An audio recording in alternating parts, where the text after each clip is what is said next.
Welcome, neighbors, to Hope Wanted PDX. My name is Pastor David, and it's a privilege to be with you this morning. And this next 3 weeks, we're going to explore the story of the prodigal son. And many of you who are listening may be familiar with that story. It's found in Luke chapter 15, verses 11 and following. Each week, we're going to highlight one of the characters' hearts. So there's the father and his two sons. So the father in this parable represents God. And so we're going to accent the humble heart posture of the father.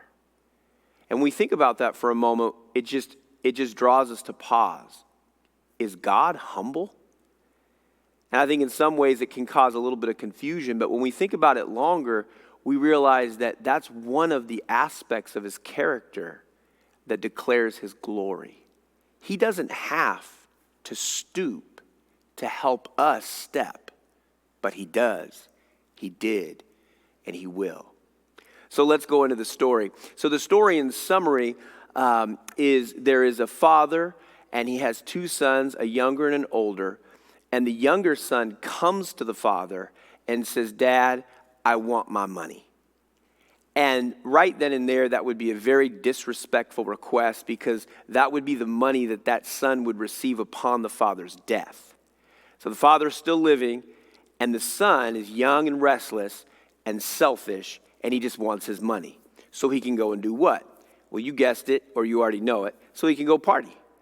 So the father gives him his inheritance, and the son, you guessed it, goes and spends it in wild living.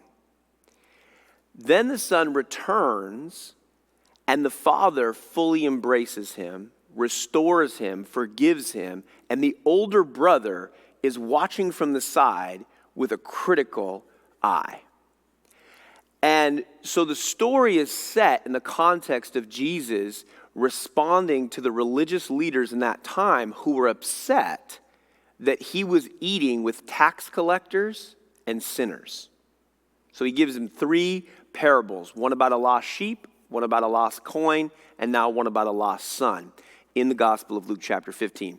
For our next few minutes, we're just going to highlight the Father's heart, the humble heart of God in 8 movements. And next week, we'll look at the heart of rebellion in the younger son. And then to conclude our 3-week series, we'll look at the heart of criticism, judgment, or pride, all kind of synonymous in the heart of the older brother. So let's go on now that we summarized the story. So first we see God's humble heart in his provision. So all his life, his daddy provided for him. And that's why he knows that there's an inheritance waiting for him. Now, if you're in Portland this morning, and I don't know what the weather's going to be like on Monday, but today it's Thursday where I'm recording this, and it's the sunniest day of the year, and I love the sun. You may be an overcast or rainy person, and you're in the right city for that if you are. Portland, Oregon has a lot of that.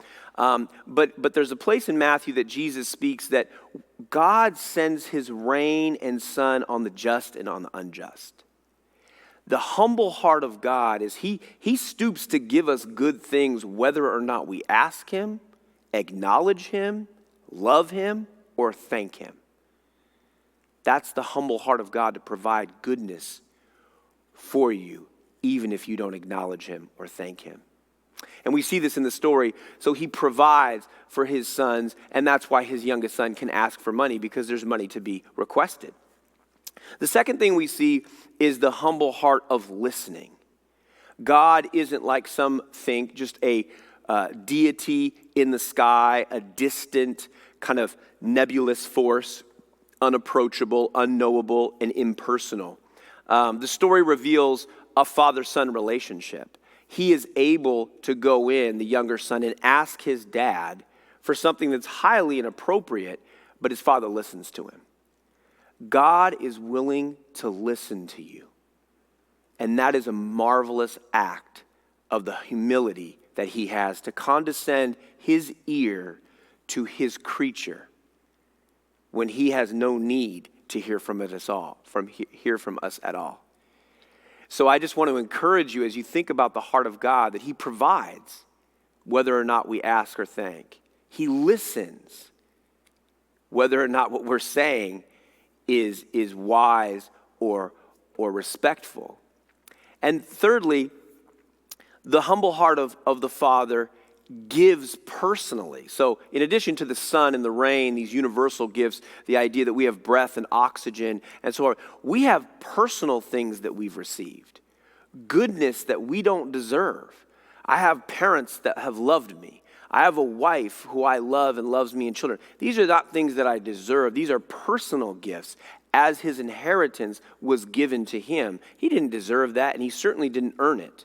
And it wasn't his time to get it. But the Father in this story, representing the heart of God, he gave personally the younger son his inheritance. Fourthly, God remains good even when we do not. So you notice in the story progression, and you could read it, and I encourage you to do so, even if you're a long-standing believer or somebody just exploring who Jesus may be. Luke chapter 15, 11, and following is an excellent passage of Scripture filled with life-giving truth. And as you see the movement of the story, the son, in fact, which we'll highlight next Monday, he does all kinds of wild living. We'll get into how the rebellious heart of the son in the story, and even in you and I, can manifest in all kinds of destructive behaviors. We'll get into that next Monday. But what you see is that the father, the absence of the father participating in the misdeeds of the son.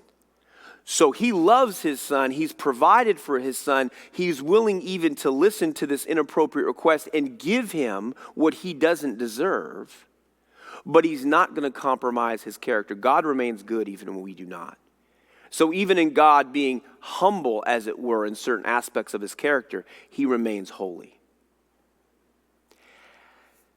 Moving to the next movement, when the son comes to his senses and returns, we see that Jesus describes the Father in this parable, who represents God, as waiting expectantly. There's a waiting for someone to return kind of with a hardness. We'll get to that to the third Monday, which is the older brother. That's that kind of frustrated, exacerbated, I don't even want the kid to come back waiting. If he does, I'm going to give him a piece of my mind waiting. But what we see with the Father's heart is none of that.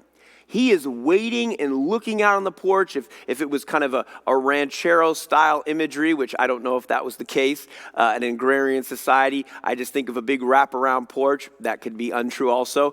Those details are left for our imagination. But I see him at the end of his long day, because he was a good, providing father, maybe sipping some sweet tea and looking expectantly down the road on his property for his son's return. And when he sees him, he runs to embrace him. The Father's heart is humble to pursue you and embrace you fully, no matter how far you have strayed. The last two things is we see that the Father embraces him, forgives him completely, and restores him to better than he was before. He gets the best robe, the fattened calf. They have a party, and there's this restoration which speaks to how the Father's heart, God, is for you when you return to him. So as we look at the prodigal son, really there's those three characters: God the Father, the older son, and the younger son. And this week we just talked about that God provides. Whether you ask him to or not, whether you thank him or not. God listens, even though some of the things we say are highly inappropriate. God gives us more than we deserve. God remains good even when we are not. God expectantly waits for our return. God runs to embrace us fully. God forgives us completely. And he restores us to a better position of fellowship and standing with him than we had before we left. Until next time, my dear neighbors and friends, I want you to remember that hope is a person. His name is Jesus. And if you learn to place your hope in Jesus, you will never be hopeless again. You are wanted by Jesus.